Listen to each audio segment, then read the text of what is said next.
दोस्तों नमस्कार। आज के इस वीडियो लेक्चर में बहुत बहुत स्वागत है आपका। बहुत आज के घटना चक्र का जो क्वेश्चन हम लोग रेलवे एग्जामिनेशन बोर्ड का टोटल क्वेश्चन हम लोग घटना चक्र से कर रहे हैं। आज का टॉपिक है बौद्ध धर्म एवं जैन धर्म। बौद्ध धर्म एवं जैन धर्म से लिया गया है। ओके, याद रहे कि बौद्ध धर्म और जैन धर्म से हर एग्ज़ाम में आपको एक क्वेश्चन निश्चय रूप से देखने को मिलता है, तो क्यों ना इसको अच्छी तरह से हम लोग अभी ही निपटा लेते हैं। क्या बच्चों, चलिए तो आइए हम लोग स्टार्ट करते हैं बौद्ध एवं जैन धर्म। पहले वन लाइनर क्वेश्चन है, उसके बाद फिर हम आंसर ढकेंगे, वो वाला क्वेश्चन आएगा। ठीक है। त्रिरत्न की अवधारणा जैन धर्म से संबंधित है।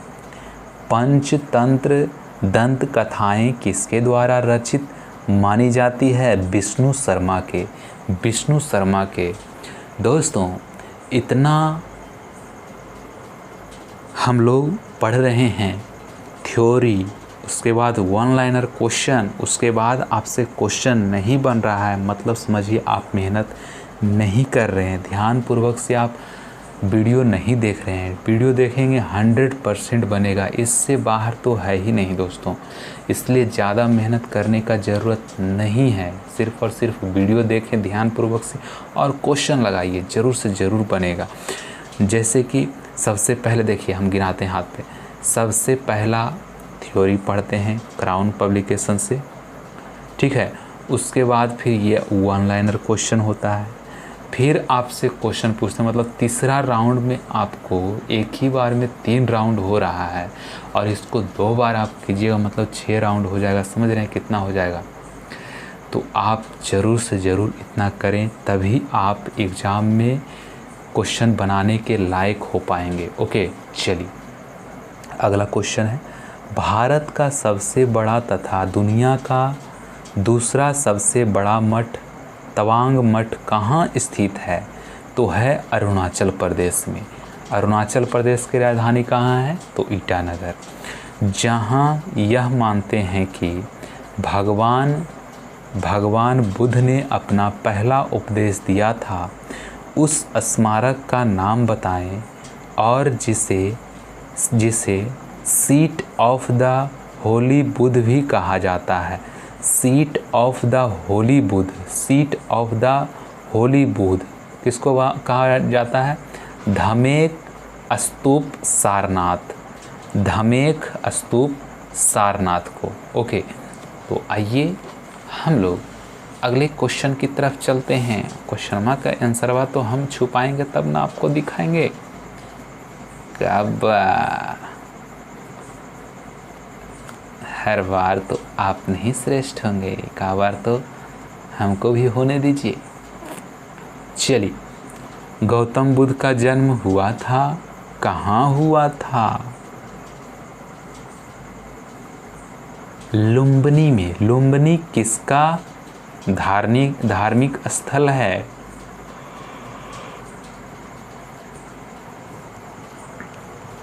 गौतम बुद्ध का जन्म कपिलवस्तु के लुम्बिनी नामक वन में शाक्य क्षत्रिय कुल में 563 ईसा पूर्व में हुआ था। लुम्बिनी संप्रति नेपाल में है। ठीक है, नेपाल में है। बुद्ध शब्द का तात्पर्य होता है, क्या तात्पर्य होता है? बुद्ध शब्द का तात्पर्य क्या होता है? तो इसका आंसर हो जाएगा आपका 5 ऑप्शन दिया हुआ है, थोड़ा सा टाइम देते हैं आपको। चलिए, इसका आंसर हो जाएगा आपका एक ज्ञान संपन्न व्यक्ति। तो देखिए, बुद्ध शब्द का अर्थ होता है जारित या ज्ञान संपन्न। गौतम बुद्ध को ज्ञान प्राप्त होने के बाद बुद्ध कहा गया। यह ज्ञान बोध गया बिहार में प्राप्त हुआ था। ओके, गौतम बुद्ध की मृत्यु कहाँ हुई थी? गौतम बुद्ध का मृत्यु कहाँ हुआ था बताइए।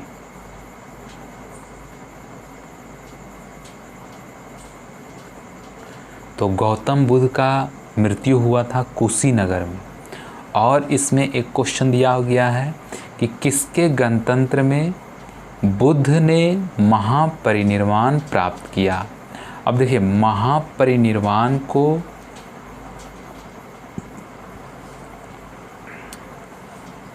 यहाँ जोड़ा गया है इस क्वेश्चन में।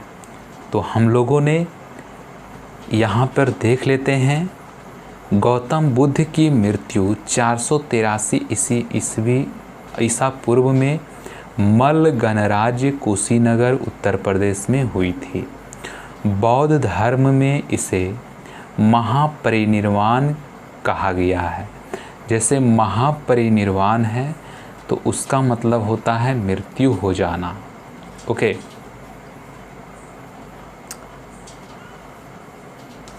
अगला क्वेश्चन आपके सामने है। गौतम बुद्ध के संबंध में सभी सही है सिवाय एक के, एक गलत है ना, उसको आपको चूज करना है। तो उन्हें ज्ञान की प्राप्ति राजगृह में हुई थी, ये सरासर झूठ है, गलत है। ठीक है, ज्ञान हुआ था। इसका व्याख्या भी पढ़ लीजिए, आपको अच्छी तरह से पता चल जाएगा।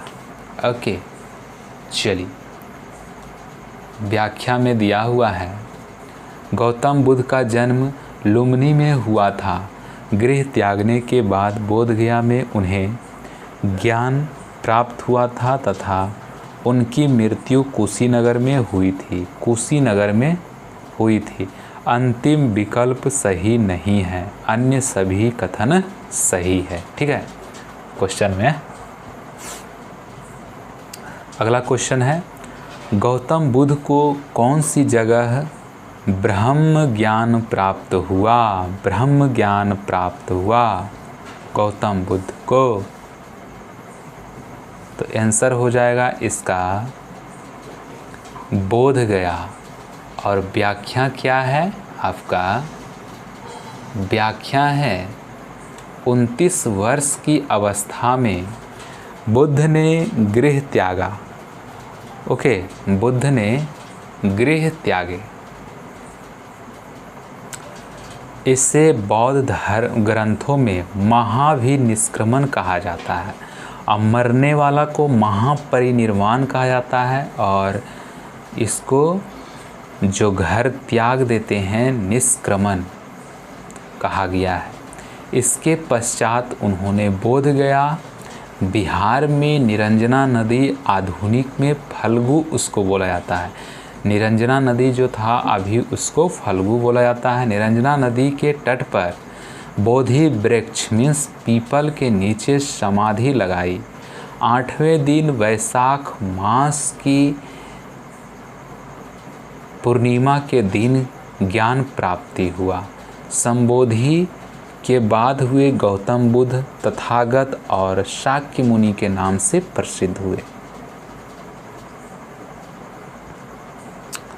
ठीक है, चलिए, और अगला है, भगवान बुद्ध ने अपना प्रथम उपदेश कहाँ दिया था? अपना प्रथम उपदेश दिया था कहाँ? तो सारनाथ में दिए थे। बहुत ही इम्पोर्टेंट है, देखिए कितना एग्जाम में पूछा गया है। यही सब क्वेश्चन इसीलिए हम शामिल किए हैं। ये जो वीडियो है, वीडियो से आपका हर एक एग्ज़ाम में लड़ जाएगा क्वेश्चन, ध्यान रखिएगा। ऐसे थोड़ी वीडियो बन रहा है इतना मेहनत से। इसी में एक क्वेश्चन और है, सारनाथ में बुद्ध का प्रथम प्रवचन क्या कहलाता है? अब देखिए, व्याख्या देखेंगे, सारा हम सबको कंप्लीट हो जाएगा। ज्ञान प्राप्ति के पश्चात बुद्ध ने ऋषि पतन सारनाथ में उरुबेला में उनका साथ छोड़ देने वाले 5 ब्राह्मण तपस्वियों कौंडिन्य कौंडिन्य वाप्य भद्रिक महानाम अश्वजीत को ज्ञान का प्रथम उपदेश दिया, जिससे धर्म चक्र परिवर्तन कहा जाता है।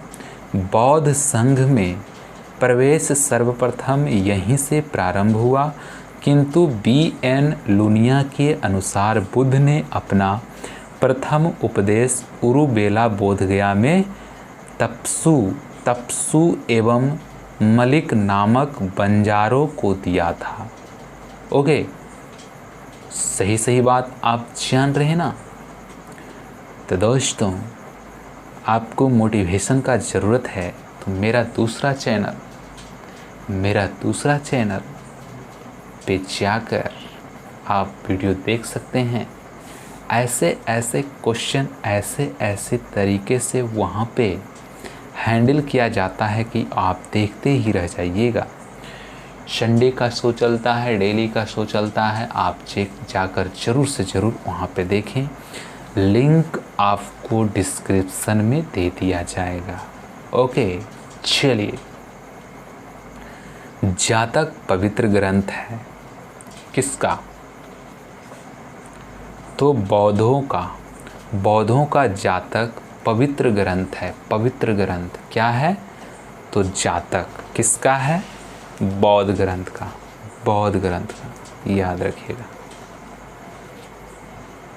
बौद्ध ग्रंथ का। ठीक है, बौद्ध ग्रंथ का बाबू। और ये जो क्वेश्चन था इसका व्याख्या क्या हो जाएगा? इसका व्याख्या हो जाएगा जातक ग्रंथ बौद्ध ग्रंथ खुद्दक निकाय का भाग है। ठीक है, ऐसा माना जाता है कि गौतम के रूप में जन्म लेने के पूर्व बुद्ध ने 550 से भी अधिक जन्म लिए थे।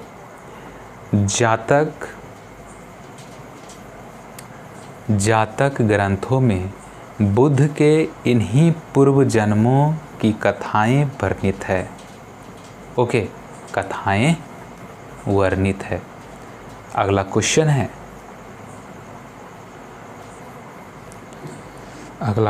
है बौद्ध धर्म के प्रचार प्रसार के लिए कौन सी भाषा प्रयोग की गई थी? पाली भाषा।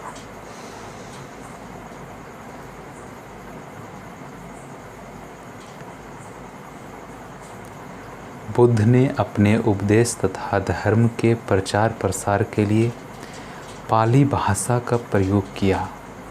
कालांतर में अधिकांश महायान ग्रंथ संस्कृत भाषा में लिखे गए। धर्म प्रचार हेतु प्राकृत भाषा का प्रयोग जैनियों ने किया था। बुद्ध के उपदेशों का संग्रह है। बुद्ध के उपदेशों का संग्रह है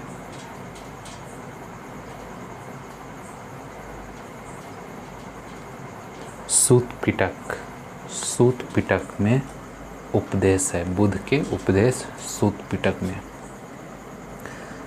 पिटक में बौद्ध धर्म के उपदेश संग्रहित हैं। इसमें दीर्घ निकाय, मध्यम निकाय, संयुक्त निकाय, अंगुत्तर निकाय और खुद्दक निकाय हैं।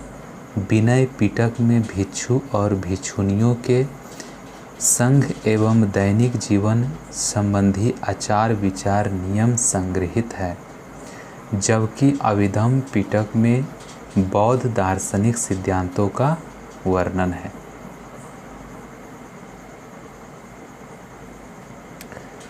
अगला क्वेश्चन है 10 नंबर।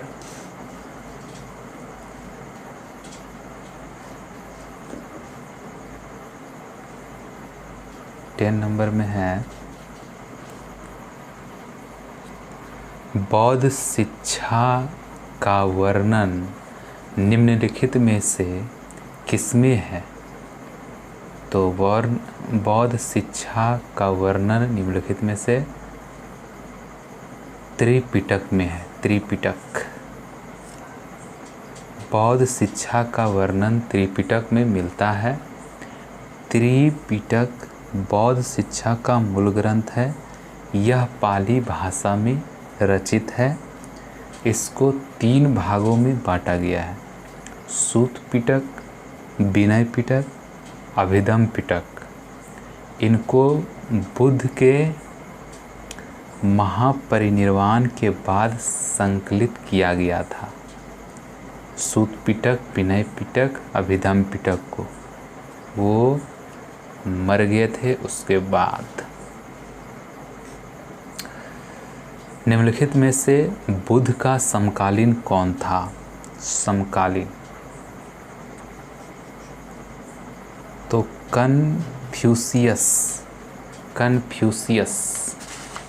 कन्फ्यूशियस थे। ओके, तो अब व्याख्या देख लेते हैं।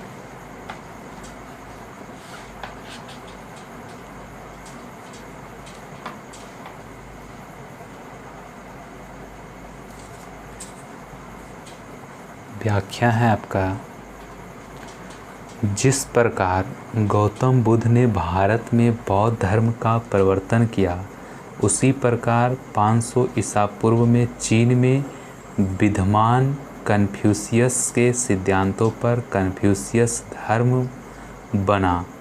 कन्फ्यूशियस को चीनी लोग राजा फुत्से कहते हैं। राजा फुत्से 551 से 479 ईसा पूर्व को मानते इसने के बीच में था। ये महावीर तथा बुद्ध के समकालीन थे। इन्होंने समाज को आचरण के नियमों की शिक्षा दी। ओके, अगला क्वेश्चन है, गौतम बुद्ध द्वारा भिक्षुणी संघ की स्थापना कहाँ की गई थी? कहाँ की गई थी?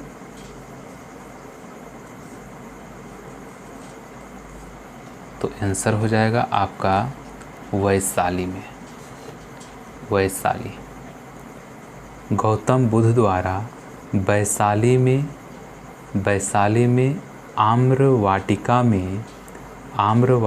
में भिक्षुणी संघ की स्थापना की गई। इस संघ में प्रवेश पाने वाली प्रथम महिला बुद्ध की सौतेली माता प्रजापति गौतमी थी। अपने प्रिय शिष्य आनंद के आग्रह पर महात्मा बुद्ध ने इसकी अनुमति प्रदान की। कालांतर में वैशाली की प्रसिद्ध नगर वधू आम्रपाली भी उनकी शिष्या बनी। ओके, अगला क्वेश्चन है, सांची किसकी कला व मूर्ति का निरूपण करता है? सांची। तो आंसर हो जाएगा आपका बौद्ध। सांची मध्य प्रदेश बौद्ध कला का केंद्र स्थल रहा है। यह एकमात्र ऐसा स्थान है जहां बौद्धकालीन शिल्पकला के समस्त नमूने विद्यमान हैं। सांची के स्तूप पर अनेक मूर्तियां उत्कीर्ण मिलती है। मार्शल के अनुसार सांची स्तूप का निर्माण अशोक के शासनकाल में हुआ था।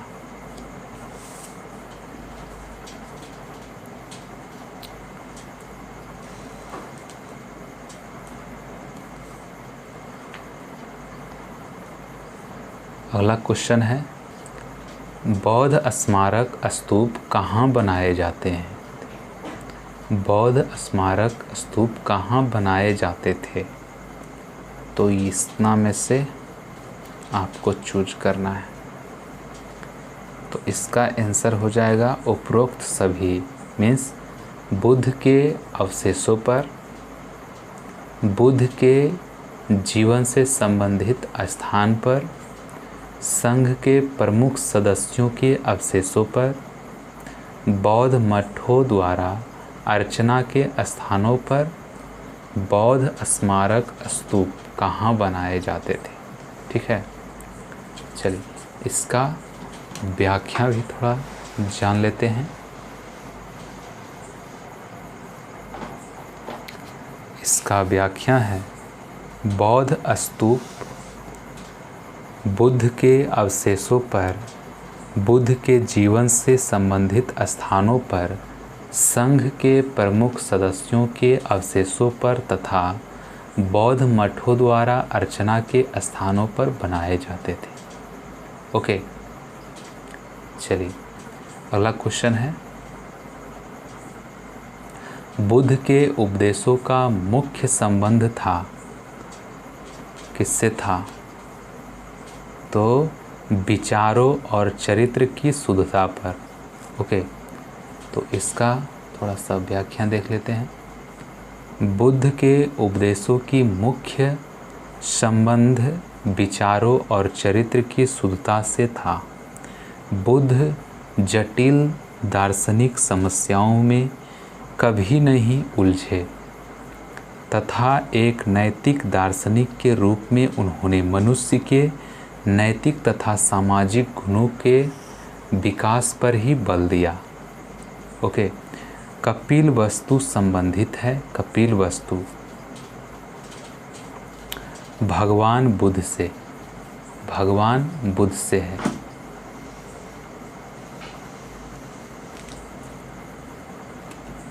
कपिल वस्तु भगवान बुद्ध से संबंधित है। बुद्ध के पिता शुद्धोधन कपिल वस्तु के शाक्यगण के प्रधान थे। चतुर्थ बौद्ध सम्मेलन किसके शासनकाल में हुआ था? किसके शासनकाल में हुआ था? तो चतुर्थ बौद्ध सम्मेलन कनिष्क के शासनकाल में हुआ था। बौद्ध धर्म की चतुर्थ तथा अंतिम संगीति सम्मेलन कुषाण शासक कनिष्क के राज्यकाल में कश्मीर के कुंडलवन में हुई थी। इसकी अध्यक्षता वसुमित्र ने की थी तथा अश्वघोष इसके उपाध्यक्ष बने। अगला क्वेश्चन है, बौद्ध धर्म में संबद्ध अर्धगोलाकार अंत्येष्टि संबंधी टीले को क्या कहते हैं? क्या कहते हैं? तो इसको कहते हैं स्तूप। स्तूप महात्मा बुद्ध के महापरिनिर्वाण के बाद उनकी अस्थियों को 8 भागों में बांटा गया तथा उन पर समाधियों का निर्माण किया गया। इन्हीं को स्तूप कहा जाता है। ध्यातव्य है कि स्तूप का उल्लेख सर्वप्रथम ऋग्वेद में प्राप्त होता है, जहां अग्नि की उठती हुई ज्वालाओं को स्तूप कहा जाता है। स्तूप कहा जाता है। ओके, अगला क्वेश्चन है, आजीवक संप्रदाय के संस्थापक कौन थे? कौन थे? तो मखली गोसाल बुद्ध के जन्म के पूर्व एक प्रमुख धार्मिक संप्रदाय आजीवक संप्रदाय था, जिसके संस्थापक मखली गोसाल थे। इनका मत नियतिवाद कहा जाता है। नियतिवाद जैन धर्म के प्रथम तीर्थकर थे। जैन धर्म के, तो आंसर हो जाएगा ऋषभदेव। जैन धर्म के प्रथम तीर्थकर ऋषभदेव थे। पार्श्वनाथ जैन धर्म के 23वें तीर्थकर थे, जबकि महावीर स्वामी 24वें एवं अंतिम तीर्थकर थे। अगला है, महावीर ने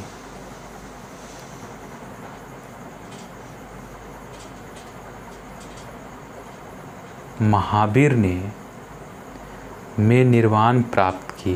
कितना ईस्वी पूर्व में? ईसा पूर्व में निर्वाण प्राप्त की, तो 527 ईसा पूर्व में।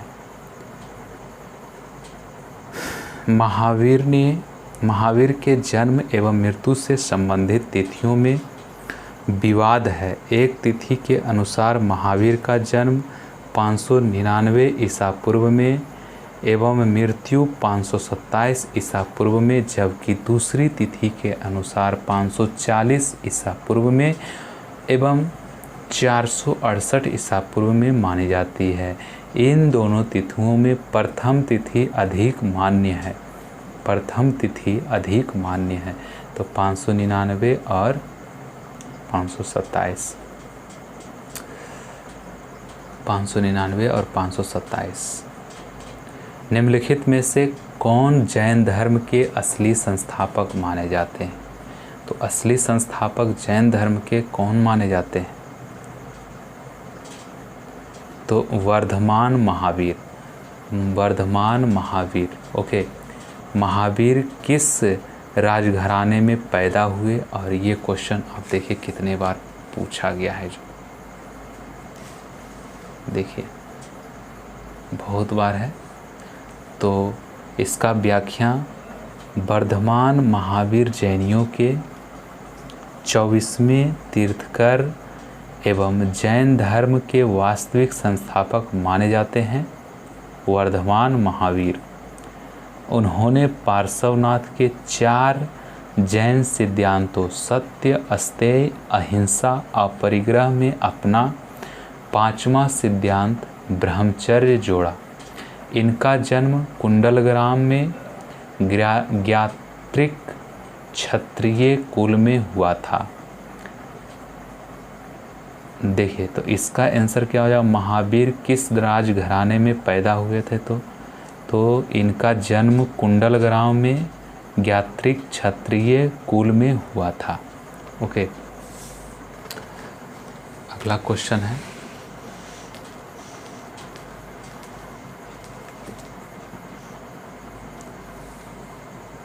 महावीर का जन्म कहाँ हुआ था? तो कुंडलग्राम वैशाली में हुआ था। महावीर का जन्म 599 के लगभग वैशाली के निकट कुंडलग्राम में हुआ था। ठीक है। और जैनवाद में पूर्ण ज्ञान को निम्न रूप से उल्लेखित किया जाता है। किससे? क्या चीज़ से? तो पूर्ण ज्ञान जो होता है उसको बोलते हैं क्या? कैवल्य। कैवल्य, कैवल्य से।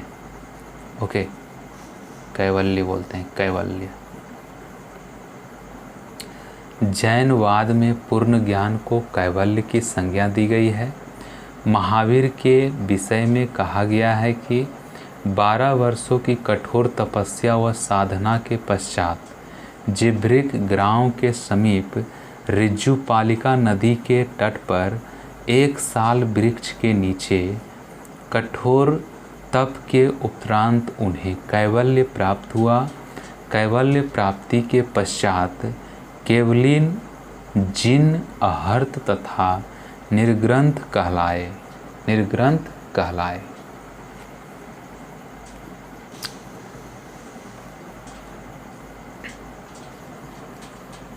अगला क्वेश्चन है,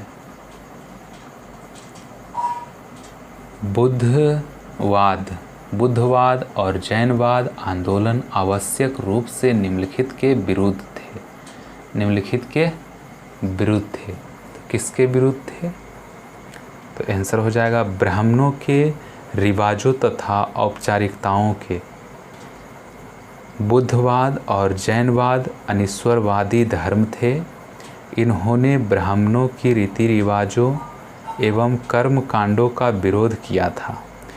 इनके अनुसार ब्राह्मणों के कर्मकांड और यज्ञ एक जीर्ण नाव के समान है जो संसार सागर से मनुष्य को पार नहीं ले जा सकती है। अगला क्वेश्चन है, महावीर एवं बुद्ध दोनों के ने किसके शासनकाल में उपदेश दिया? तो बिंबिसार के शासनकाल में। बिंबिसार के शासनकाल में। इसका व्याख्या है, महावीर एवं बुद्ध ने मगध नरेश बिंबिसार के शासनकाल में उपदेश दिया। महावीर स्वामी और बिंबिसार निकट संबंधी भी थे क्योंकि महावीर की माता त्रिशला और विदेहदत्ता लिच्छवी शासक चेटक की बहन थी। तथा बिंबिसार का विवाह चेटक की पुत्री से हुआ था। बिंबिसार ने बुद्ध के निवास के लिए बेलूवन नामक विहार बनवाया था। विहार। अगला क्वेश्चन है, उसके बाद फिर वन लाइनर क्वेश्चन आएगा। क्वेश्चन के बाद वन लाइनर क्वेश्चन। ओके, चलिए। क्वेश्चन है आपका, निम्नलिखित में से बौद्ध धर्म एवं जैन धर्म पर्याय है, किसका पर्याय है? तो आंसर हो जाएगा अहिंसा के। बौद्ध तथा जैन धर्म अहिंसा के ही पर्याय है। पर्याय, अहिंसा के पर्याय। चलिए, वन लाइनर। जैन धर्म के दर्शन शास्त्र के स्यादवाद का सिद्धांत प्रस्तुत किया। जैन धर्म ने कर्म और पुनर्जन्म में विश्वास व अहिंसा का उपदेश दिया। उनका भगवान में विश्वास नहीं था। कपिलवस्तु, पावापुरी, प्रयाग व श्रावस्ती में से पावापुरी जैन धर्म से संबंधित है। जैन तीर्थकर महावीर ने पावापुरी में शरीर का त्याग किया था। सम्यक ज्ञान, सम्यक कर्म, मुक्ति तथा ईश्वर में आस्था में से ईश्वर में आस्था जैन धर्म के त्रिरत्न में शामिल नहीं है। जैनों का श्वेतांबर वर्ग सिर्फ सफ़ेद कपड़ा पहनता है। जैन धर्म ज्ञान प्राप्ति पर बल देता है। वह सिद्धांत जो जैन धर्म को बौद्ध धर्म से अलग करता है, सभी सजीवों एवं पदार्थों में आत्मा का वास है।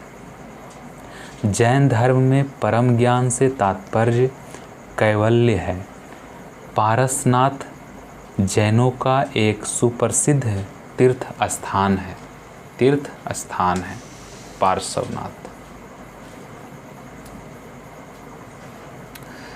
पार्श्वनाथ से जुड़े होने के कारण सम्मेद शिखर क्षेत्र जैन सिद्ध क्षेत्र माना गया है।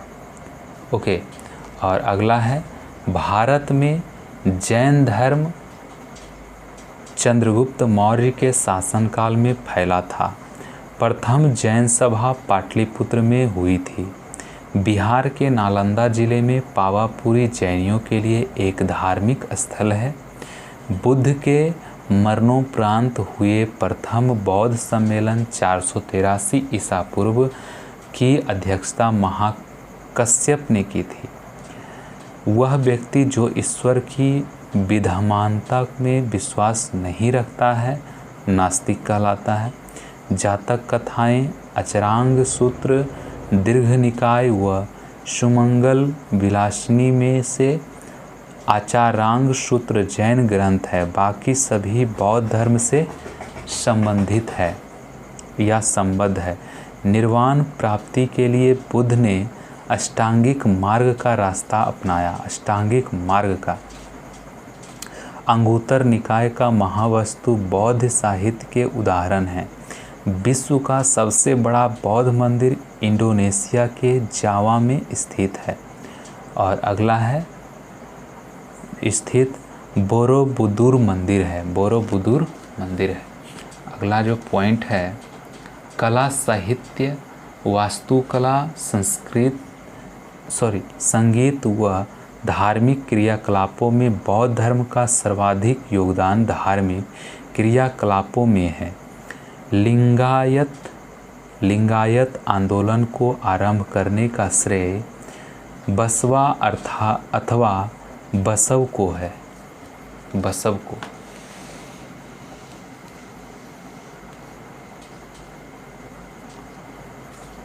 बुद्ध द्वारा निर्धारित अष्टांगिक मार्ग में सही विश्वास शामिल नहीं है। बौद्ध धर्म हीनयान तथा महायान नामक दो स्पष्ट एवं स्वतंत्र संप्रदायों में चतुर्थ बौद्ध संगति के समय विभक्त हो गया। बौद्ध मत का सबसे प्राचीन स्तूप सारनाथ है। बौद्ध धर्म की महायान शाखा ने मूर्ति पूजा पर जोर दिया। बुद्ध धम्म संघ तथा अहिंसा में से अहिंसा बौद्ध धर्म के त्रिरत्न में शामिल नहीं है।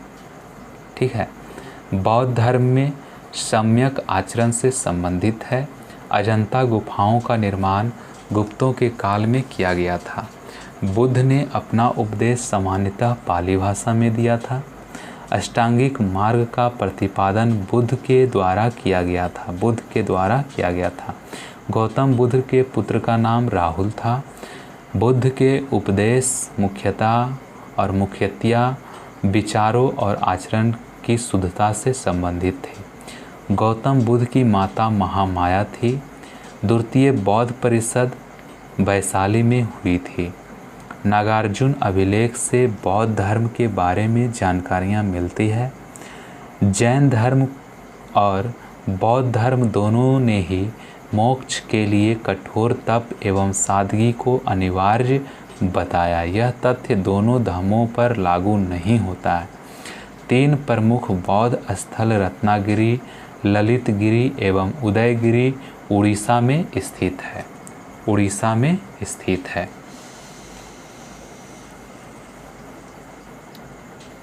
अगला है, बुद्ध शब्द का अभिप्राय ज्ञान से प्रकाशित एक व्यक्ति है। भारत में महावीर की सर्वाधिक ऊंची मूर्ति श्रवणबेलगोला में स्थित है। बुद्ध को मूर्ति पूजन और बलि मान्य नहीं था। लुम्बिनी बौद्धों का एक पवित्र स्थान है। मोक्ष के लिए कठोर तपस्या एवं प्रायश्चित को मान्यता देना जैन और बौद्ध धर्म दोनों पर लागू नहीं होता है। बुद्ध को द लाइट ऑफ एशिया में विवेक और दया का सागर कहा गया है। द लाइट ऑफ एशिया में विवेक और दया का सागर कहा गया है। महात्मा बुद्ध के प्रवचन अधिकतर सोच और व्यवहार की शुद्धता से संबंधित थे। बुद्ध के सारथी का नाम चन्ना और पुराण जातक वेद उपंग में से जातक बौद्ध साहित्य का उदाहरण है। जातक बुद्ध और महावीर के बारे में सही है कि वे वर्ण की धारणा के बारे में दोनों के आचरण समान थे।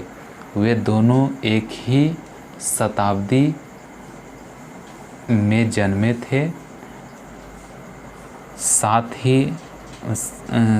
थे तथा वे दोनों जन्म से क्षत्रिय थे, परंतु यह सही नहीं है कि दोनों ने ही सरल, नैतिक एवं सादगी भरे जीवन की शिक्षा दी, क्योंकि जैनी कठोर तप में विश्वास करते थे। सारनाथ उत्तर प्रदेश में है। ओके, तो आज की वीडियो में इतना ही और फिर अगले लेक्चर में हम लोग मिलते हैं। तब तक के लिए नमस्कार, जय हिंद।